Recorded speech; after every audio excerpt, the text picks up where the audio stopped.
Pourquoi l'humanité reste-t-elle obsédée par ses origines? Peut-être parce qu'elle pressent intuitivement que quelque chose ne colle pas. Le chénomanquant n'est pas une espèce fossile introuvable, c'est une discontinuité fonctionnelle. Comment sommes-nous passés d'un primate, parmi d'autres, à un animal pensant, capable de mythes, d'art, de projection temporelle et de conscience réflexive? Nous avons tenté d'y répondre pendant des millénaires par des mythes fondateurs. Des dieux qui nous ont façonnés dans l'argile, Prométhée qui a volé le feu, ou les Elohim qui ont dit « faisons l'homme à notre image ». Puis la science moderne est arrivée, Darwin a proposé une autre histoire, selon laquelle nous descendons d'un ancêtre commun. L'évolution nous aurait sculptés lentement, aveuglément, sans dessein, par contrainte environnementale et hasard pur. Et depuis 150 ans, on cherche cette preuve, ce fossile manquant, ce fameux chaînon.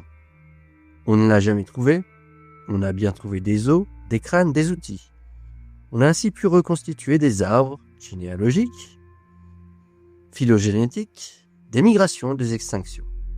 Mais le chaînon, ce fameux chaînon manquant, celui qui expliquerait comment un primate parmi d'autres s'est mis un jour à peindre des fresques dans des grottes, à enterrer ses morts, à lever les yeux vers les étoiles et à demander pourquoi.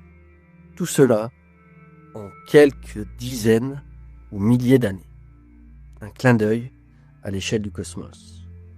Et ce chaînon-là reste invisible. Peut-être qu'on cherche au mauvais endroit. Peut-être que ce chaînon manquant n'est pas une espèce disparue, mais une discontinuité, un saut, une rupture, un changement de régime.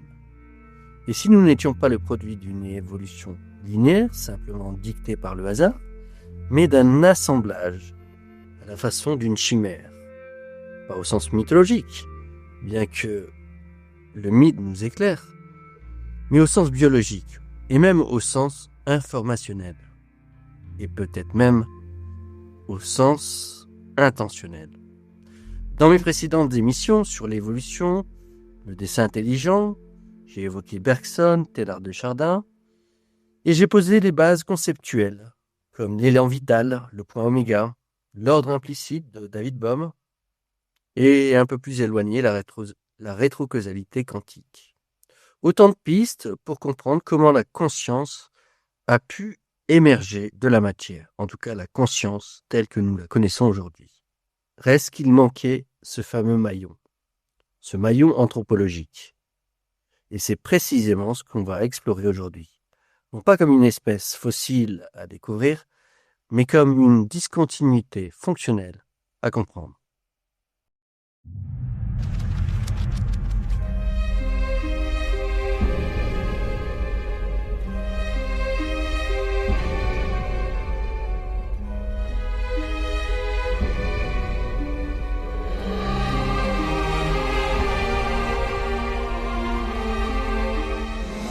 Je m'appelle Xavier, Charles Xavier, très heureux. Santé.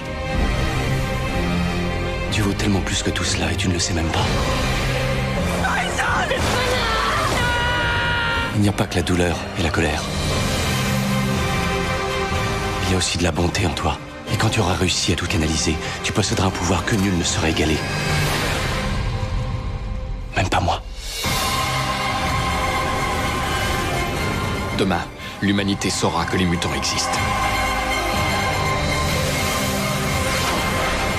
Tu es prêt? On va le savoir.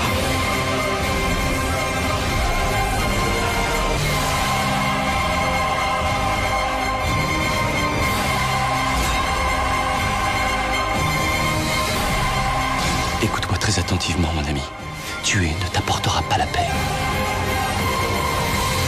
La paix n'a jamais été une option.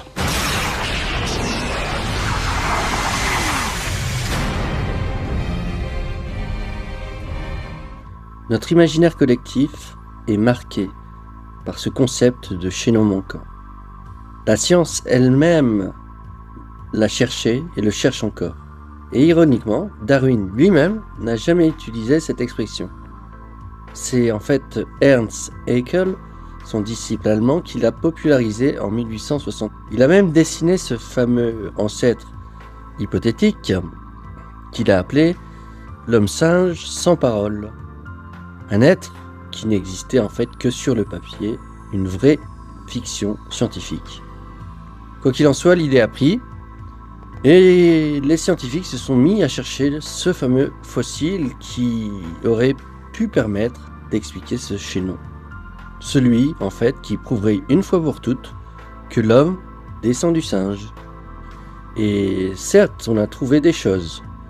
Lucie, il y a 3 millions d'années environ. Homo habilis, le premier fabricant d'outils. Homo erectus, premier migrant hors d'Afrique. Bien sûr, le Néandertal, notre cousin le plus robuste et aussi le plus empathique. Plus récemment, les Denisoviens, découverts grâce à un fragment d'os et une dent. Et beaucoup se sont essayés à reconstituer cet arbre généalogique de plus en plus touffu, de plus en plus complexe, sans pour autant répondre à cette question fondamentale que j'ai posée plus haut. Le problème est le suivant. Plus on trouve de fossiles, plus le chaînon recule. Il y a toujours un maillon manquant entre deux maillons. L'arbre se ramifie à l'infini. On peut faire l'analogie même avec la régression à l'infini, quand on parle du Big Bang. Qu'y avait-il avant le Big Bang? Nous sommes sur la même idée. Et jamais aucun fossile ne pourra permettre d'expliquer ce gap, ce saut évolutif. Il faut comprendre que le chaînon manquant n'est pas anatomique, il est littéralement cognitif. Anatomiquement parlant, Sapiens n'est pas significativement différent de Néandertal. Leurs deux cerveaux sont plus ou moins identiques en termes de structure. Nos capacités physiques sont même inférieures à celles de nombreux hominidés disparus, y compris Néandertal. Et pourtant, il y a environ 70 000 ans, une révolution cognitive se passe, ce que Yuval Noah Harari appellera la révolution cognitive, dans son livre phare Homo sapiens. Et c'est dans quelques milliers d'années qu'apparaissent l'art pariétal, les sépultures, comme je l'ai évoqué, mais surtout le langage symbolique complexe, ainsi que la capacité à coopérer en très grand groupe autour de fictions partagées, des dieux, des nations, l'argent, les lois.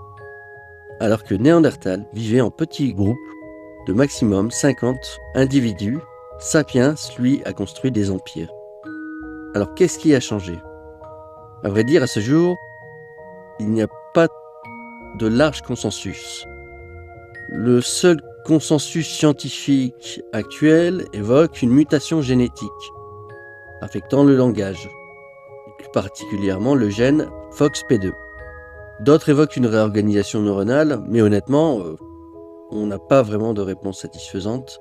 Ce sont des hypothèses très spéculatives, car la discontinuité est trop brutale, trop massive, et c'est précisément cette discontinuité qui alimente les hypothèses alternatives que nous allons explorer sans parti pris. What are you doing? Imprinting.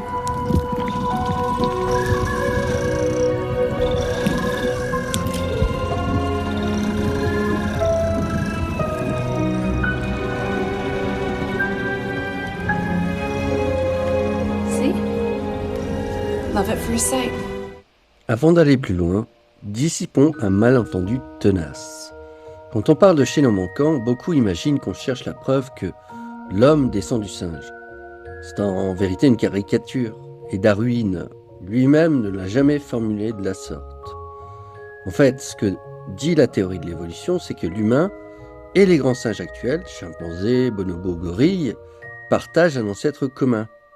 Mais cet ancêtre a vécu il y a 6 à 7 millions d'années. Aurait vécu. Cet ancêtre n'est ni un homme ni un chimpanzé, c'était autre chose. Une espèce aujourd'hui disparue dont nous et les grands singes sommes des branches divergentes. Les preuves de cette ascendance commune sont robustes, en particulier en termes de génétique. On sait que 98 voire 99% d'ADN partagé avec les chimpanzés ne font plus aucun doute. Le chromosome 2 d'ailleurs de l'être humain est une fusion de 2 chromosomes distincts chez les grands singes, ce qui est une signature difficile à expliquer autrement. Et bien sûr, il y a les fossiles que j'ai déjà évoqués plus haut, Australopithèque, Homo habilis, etc. et qui montrent une progression morphologique sur plusieurs millions d'années. On a donc des structures homologues en termes d'anatomie comparée.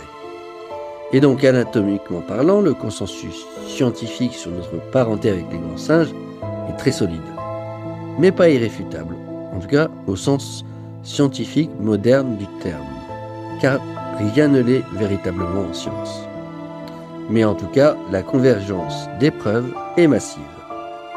Mais, et c'est le point crucial de cet épisode, cette parenté anatomique n'explique rien de la discontinuité cognitive. Nos os, nos muscles, notre ADN nous rattachent aux primates. Mais notre capacité à créer des mythes, à nous projeter dans l'avenir, à nous interroger sur nos propres origines, ça, personne ne l'a trouvé dans un fossile et ne le trouvera jamais. Car le chaînon manquant n'est pas entre le singe et l'homme. Il est entre l'homme anatomiquement proche de ses ancêtres et l'homme devenu conscient. Et c'est précisément ce fossé que nous allons maintenant explorer. Voici le chimpanzé numéro 9. Nous l'avons soumis à une thérapie génique qui permet au cerveau de créer ses propres cellules, de manière à se régénérer. Pour nous, c'est le remède contre Alzheimer.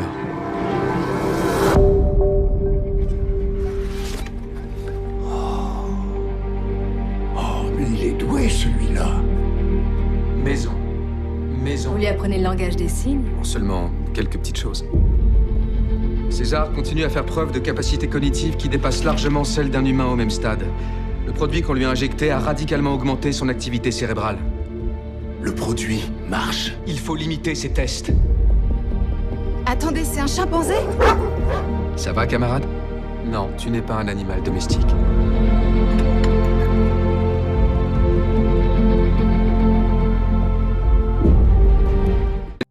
Avant d'explorer les hypothèses hétérodoxes, passons en revue le modèle standard. François Jacob, prix Nobel de médecine en 1965, a formulé une image puissante pour représenter le phénomène évolutif, et en particulier celui qui a mené jusqu'à l'Homo sapiens. Dans le jeu des possibles, l'évolution n'est pas un ingénieur, c'est un bricoleur. Image que l'on retrouvera plus tard chez Bergson, mais nous y reviendrons. Toujours est-il que l'ingénieur conçoit à partir de zéro, avec un plan précis. Le bricoleur, lui, récupère ce qui traîne et s'adapte. Il détourne, recycle, bidouille. Et c'est un peu ce que fait l'évolution. Elle ne crée pas de nouvelles structures ex nihilo, elle modifie l'existant. Dans cette logique, la conscience humaine serait le produit d'un bricolage dont les réseaux de neurones en seraient le hardware. Et ce seraient des mutations aléatoires sélectionnées parce qu'elles conféraient un avantage évolutif qui a fait ce que nous sommes aujourd'hui. C'est certes élégant, parcimonieux, et pour beaucoup de phénomènes, ça fonctionne très bien. Mais est-ce suffisant pour expliquer cette fameuse disruption cognitive, celle de l'Homo sapiens? Pour cela, il faut creuser la dimension génétique. Nous avons les travaux de David Reich, qui a écrit un best-seller que vous trouverez en description. Et son travail a révolutionné notre compréhension de la génétique. L'humanité moderne n'est pas une lignée pure, elle est le produit de multiples hybridations, et en particulier avec Néandertal, que j'ai évoqué.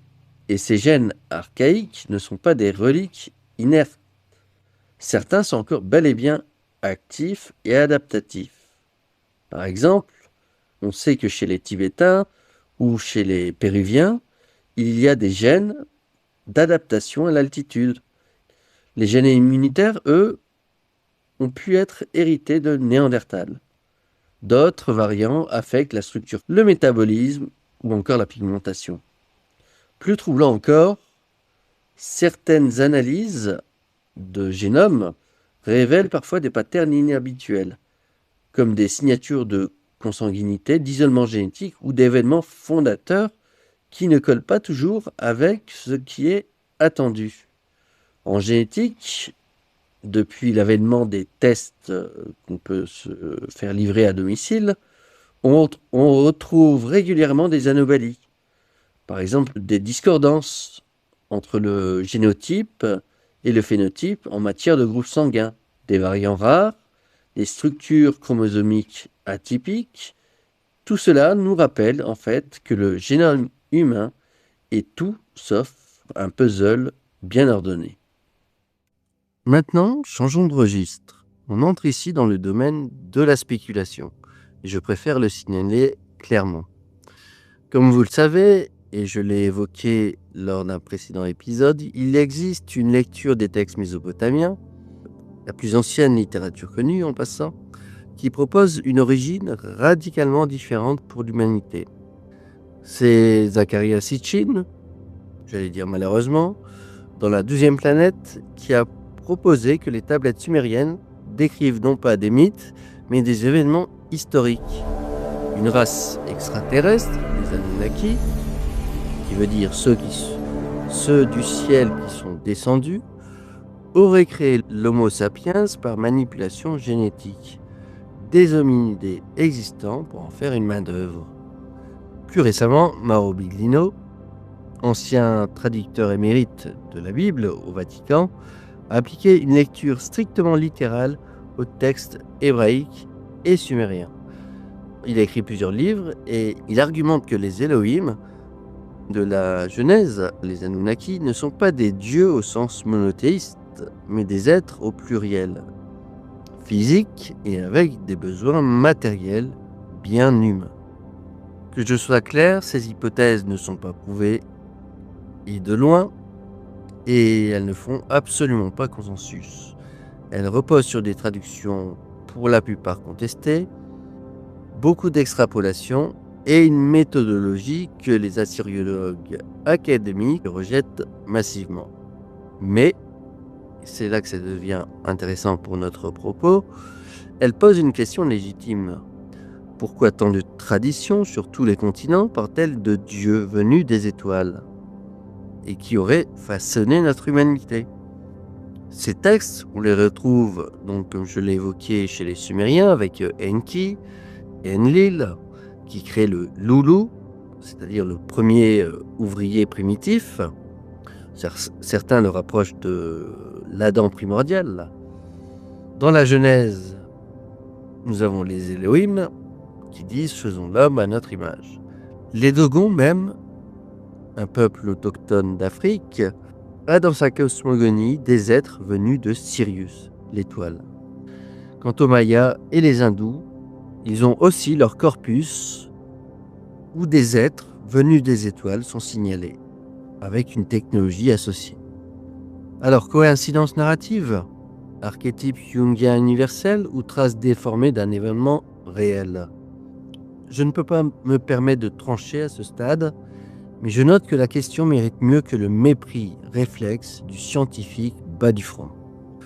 La question qui se pose maintenant est la conscience dans tout ça. J'en profite pour faire un petit aparté sur le concept de chimère, et plus particulièrement le chimérisme, qui est une condition génétique assez rare, même très rare, chez certains individus. Grosso modo, quand il y a une grossesse gémellaire, parfois un fœtus absorbe l'autre dans les premières semaines de gestation.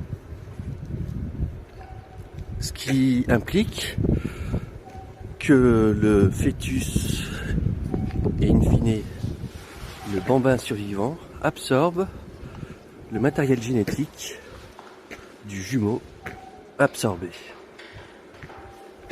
Je vous en parle parce que il semblerait que ce soit mon cas de figure et j'aurai l'occasion de faire un épisode dédié sur ce chimérisme et ce que j'en conclus. Dans mes émissions précédentes, j'ai longuement traité ce que David Chalmers appelle le Hard Problem of Consciousness. Pourquoi et comment des processus physiques, neurones, synapses, électricité, produisent une expérience subjective. Car on peut cartographier les corrélats neuronaux de la conscience, on peut observer quelles régions s'activent quand vous voyez du rouge, vous ressentez de la joie ou prenez une décision. Mais on ne sait toujours pas pourquoi il y a un effet phénoménologique, c'est-à-dire l'effet que ça fait d'être conscient. Pourquoi encore l'univers ne pourrait-il pas fonctionner exactement pareil, mais dans le noir, sans personne pour expérimenter le phénomène de la conscience, où que ce soit. Ce problème est crucial pour notre sujet, parce que si la conscience est simplement un épiphénomène du cerveau, une sorte de sous-produit de la complexité neuronale, alors la discontinuité, la disruption cognitive de Sapiens n'est qu'une question de seuil, de singularité. Plus de neurones, plus de connexions, et une fois la masse critique atteinte, la conscience réflexive émerge telle une propriété émergente, et ce peut-être peu importe le substrat, qu'il soit biologique sur base carbone ou mécanique sur base silicium.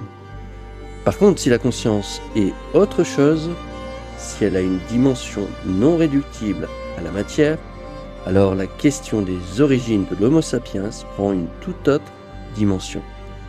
Et c'est ici que je reviens à Bergson, que j'ai déjà évoqué dans plusieurs émissions, notamment celle sur le dessin intelligent. Dans l'évolution créatrice, Bergson refuse le mécanisme pur. Pour lui, l'évolution n'est pas une série de mutations aléatoires filtrées par la sélection, elle est animée par un élan vital, une poussée créatrice résolument négantropique qui cherche à se complexifier, à se diversifier, à s'épanouir. Bergson distingue deux grandes lignes évolutives. La lignée de l'instinct, présente chez quasiment tous les animaux du règne du vivant. C'est une connaissance innée, spécialisée, mais très figée. Et ensuite, nous avons la lignée de l'intelligence, présente chez les vertébrés et culminant avec l'homme, impliquant une connaissance générale de l'environnement, l'adaptabilité et qui découpe le réel en fragments, incapable de saisir la continuité. Il y ajoute d'ailleurs une intuition cruciale. L'intelligence n'est pas le sommet. Elle est un outil de l'élan vital. Un outil qui peut se retourner sur lui-même et par l'intuition, qui est une variante de l'instinct, variante évoluée, se reconnecter avec le flux créateur dont il est issu. La conscience humaine dans ce cadre n'est donc pas un accident, elle est véritablement une intention de la vie elle-même, une tentative de l'élan vital pour se développer et peut-être même pour se connaître. Faisons un petit détour vers la physique quantique. David Bohm, que j'ai déjà évoqué, collaborateur d'Einstein, a proposé un concept révolutionnaire et complémentaire à ce que je viens d'évoquer, l'ordre implicite. Pour Bohm, la réalité que nous percevons, l'ordre explicite, n'est que le déploiement d'une structure plus profonde, repliée, voire holographique. L'information n'est pas localisée quelque part, elle est partout, encodée dans le tissu même du réel. Dans cette perspective, la conscience n'est pas produite par le cerveau, comme la bile est produite par le foie, mais le cerveau est plutôt un récepteur, une interface qui déplie une portion congrue de l'ordre implicite et la rend accessible à l'expérience humaine. John Wheeler, un autre géant de la physique du XXe siècle, allait encore plus loin avec son concept d'univers participatif. L'observateur conscient n'est pas extérieur à l'univers qu'il observe, il le co-crée par l'acte même d'observation. Et si on reliait tout ça? Voici une proposition, spéculative de mon point de vue, mais cohérente. L'évolution biologique a produit, par bricolage successif, un substrat neuronal de plus en plus complexe. des hominidés avec des cerveaux de plus en plus gros et connectés. Ce substrat a atteint à un moment donné une masse critique. À ce seuil, le cerveau est devenu capable de raisonner avec un champ d'information plus vaste. Le fameux ordre implicite de David Bohm ou encore la noosphère de Teilhard de Chardin. Ce couplage ou cette greffe a produit ce que nous appelons la conscience de soi ou la conscience réflexive, c'est-à-dire la capacité non seulement de penser, mais de savoir qu'on pense, autrement dit la métacognition. Dans ce modèle, la discontinuité d'Homo sapiens n'est ni un miracle divin, ni un simple saut évolutif chanceux. C'est un changement de régime ou une transition de phase. Le moment où le hardware biologique est devenu compatible avec un software informationnel qui le dépasse. Et dans cette perspective, les récits mythiques d'interventions exogènes sont peut-être juste une métaphore pré-scientifique de ce couplage, traduite dans le langage disponible de l'époque. Des dieux qui insufflent l'âme dans l'argile ou qui transmettent le feu de la connaissance, c'est-à-dire de la conscience. Un arbre particulier pousse dans un endroit caché. L'arbre de vie. On dit que celui qui boira sa sève vivra éternellement.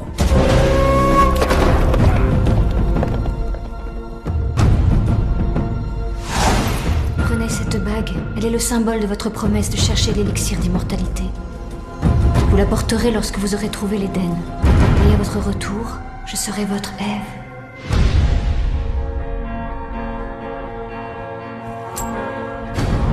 Comment va-t-elle? Elle a encore une crise. Attends, j'ai peur. Il y a de l'espoir au labo. Bon conquistador, toujours prêt à conquérir. On a testé la substance. La mort est une maladie. Il y a un remède, et je le trouverai.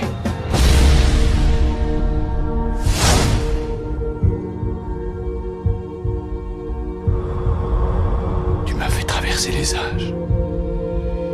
Ne t'en fais pas. On y est presque.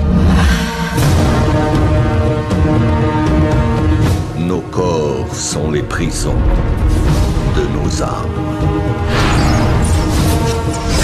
Je n'ai plus peur, Tommy. Toute chair pourrie, la mort réduit tout en poussière.